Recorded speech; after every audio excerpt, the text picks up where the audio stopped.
Welcome to the Deep Dive, your shortcut to being well-informed. Today we're diving into some serious investment wisdom. It comes from a guy Warren Buffett said did more for American investors than anyone he knew. Ah, you must be talking about Jack Bogle. Exactly, the founder of Vanguard. He passed in 2019, but wow, what a legacy and, a real gift for investors like you and me. The index fund. Absolutely. A huge gift. And that's what this deep dive is all about, isn't it? We're digging into his 10 simple rules for investment success. And these aren't just like random ideas. They're straight from his 2012 book, The Clash of the Cultures, and also highlighted nicely in the YouTube video by Take Him Financial Tortoise. Right. So our mission really is to give you the shortcut. Understand the what and the why behind these rules for your own, financial journey. Yeah, hopefully you'll get some practical stuff, maybe a few aha moments along the way. Okay, let's jump in. Rule number 1, remember reversion to the mean. This one really struck me. The idea that asset prices, they sort of snap back to an average over time. Exactly. Think of it like a pendulum. Okay. If it swings way out high, it's got to come back towards the middle, right? Its average spot.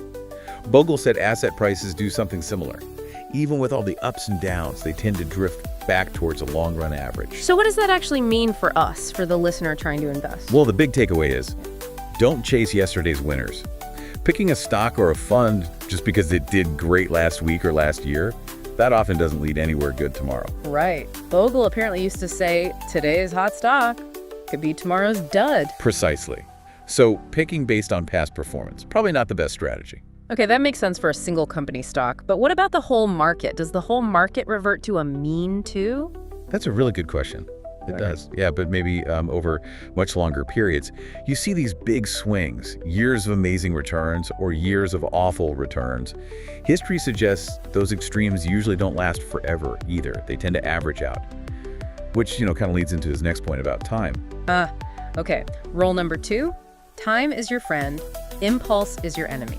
This is all about thinking long term, right? Yeah. And using compounding. Yes, and it's so powerful. But people often miss it because the early gains seem, small. Like that example they used. Invest $10,000, maybe get an 8% return. After 1 year, that's $800. It's like, okay, nice, but... Yeah, not exactly setting the world on fire, but wait. Keep that same $10 K invested at 8% for, say, 10 years. Okay. It grows to over $20,000. You've basically doubled your money without adding anything else. Wow, okay. Now, wait 20 years. That initial 10 grand, almost $50,000, nearly 5 times what you started with. In 30 years. Over $100,000, 10 times your original investment. That's just time and compounding doing the work. That really puts it in perspective. It's not just math, it's like patience paying off exponentially. Totally. And it's why Bogle warned against those risky and frankly ridiculous schemes trying to get rich quick. Time is where the real reward is. Makes sense. Give your investments time. Exactly. And that long view connects directly to rule number 3, buy right and hold tight. Now, given Bogle basically invented the index fund, you could probably guess what buying right meant to him. Low-cost, broad market index funds. You got it. He started the very first S&P 500 index fund way back in 1976. And now there are tons of options. The source material mentioned looking at total market funds, right? Not just the S&P 500. They track like 4,000 U.S. companies. Yeah, things like Vanguard's VTSAX, Fidelity's FSKAX, or Schwab's SWTSX. Or if you do want the S&P 500, there's Vanguard's VFAAX, Fidelity's FXAAX, Schwab's SWPPX. Lots of good low-cost choices. So that's the buy right part. Then comes hold tight. Bogle literally said to write down your plan, like, I'm investing in this low-cost index fund. And then just stick to it. Stick to it. His words were something like, no matter how high a greedy stock market flies, nor how low a frightened market plunges, just hold on. That requires some serious discipline, especially when things get rocky. Oh, absolutely. Which ties into the next one perfectly. Rule number 4, have realistic expectations. This is a big one. It's so easy to see, a few good years in the market and think, great, 12% returns forever. Right. We plug those high numbers into calculators and dream. But Bogle was always cautioning against that.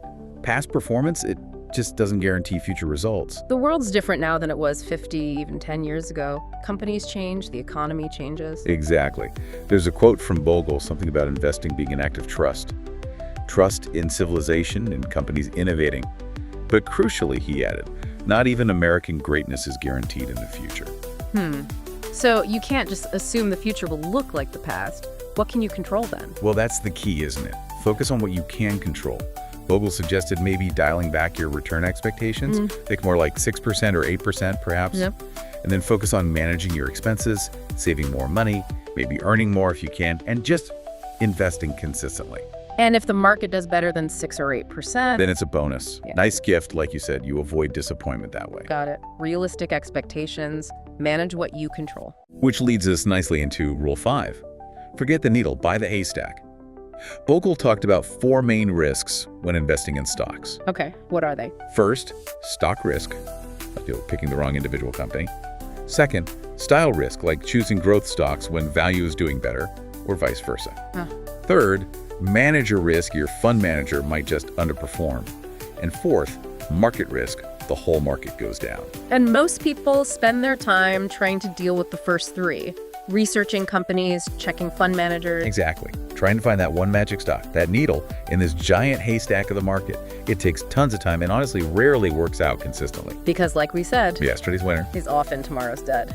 So Bogle's solution was, well, radical but simple. Just buy the haystack. Just buy the whole haystack. Own the entire stock market through a broad index fund. That way, you basically eliminate the first 3 risks: stock risk, style risk, manager risk. Market risk, which is the one risk you have to take if you want the potential for growth. Owning the whole market is like the ultimate diversification. No Yeah. more needle hunting. It sounds so simple, but don't people, want to beat the market? Isn't that the goal for many? To be better than average? So sure, the desire is definitely there. But Bogle would point out, very gently, that almost no one, especially professional managers, consistently beats the market after you account for their fees. The fees. Yeah. By just owning the haystack, you get the market return minus tiny costs. You capture all that collective growth without the, frankly, usually futile effort of trying to outsmart everyone else. It's a big mental shift. From outsmarting to just participating. Which brings us right to rule number 6. Minimize the croupiers take. I assume croupier is like croupier. Exactly, like the dealer at a casino taking a cut. Bogle used that analogy for investment costs, commissions, fees, expense ratios, all those little bites out of your return. And his point was these bites add up. Oh, they add up hugely. There's a stark example. Take $10,000. Let's say the market gives you 8% a year for 50 years. Okay, long time horizon. If you pay 2% in costs each year, your net return is only 6%. After 50 years, your $10K grows to about $184,000. Still a lot, but What if you paid basically 0 in costs, like with the super low-cost index fund? You capture that full 8%. Guess how much the $10K grows to? More. Way more, around $469,000. Wow. That's nearly $300,000 more just from avoiding that 2% fee. Exactly. It's staggering. Fees matter. A lot of tea. It's not just the fee itself, it's the growth you lose on that fee money over decades. It compounds against you. Precisely. Bogle had that great quote. In the mutual fund industry, you not only don't get what you pay for, you get precisely what you don't pay for, meaning low costs are key, know your expenses, minimize them. That's a powerful, powerful point. Okay, rule 7. Recognize there is no escaping risk. People want safety, guarantees, right, especially with money. Sure they do. But Bogle's point is, that's just not reality. Not in investing, not really in life either. Putting money to work for growth always involves some kind of risk. So you can't avoid it entirely. Nope. So the real question isn't, is this risky? It's more like, okay, what kind of risk am I choosing? What are the choices? Well, you could choose the risk of putting money in a super safe place, like a savings account. Low risk of losing the principal, but high risk of inflation eating away your purchasing power over time because it barely grows. The risk of not growing. Exactly. Or you choose the risk of the stock market. That means short-term ups and downs, volatility risk, but it also offers the best historical chance for significant long-term growth.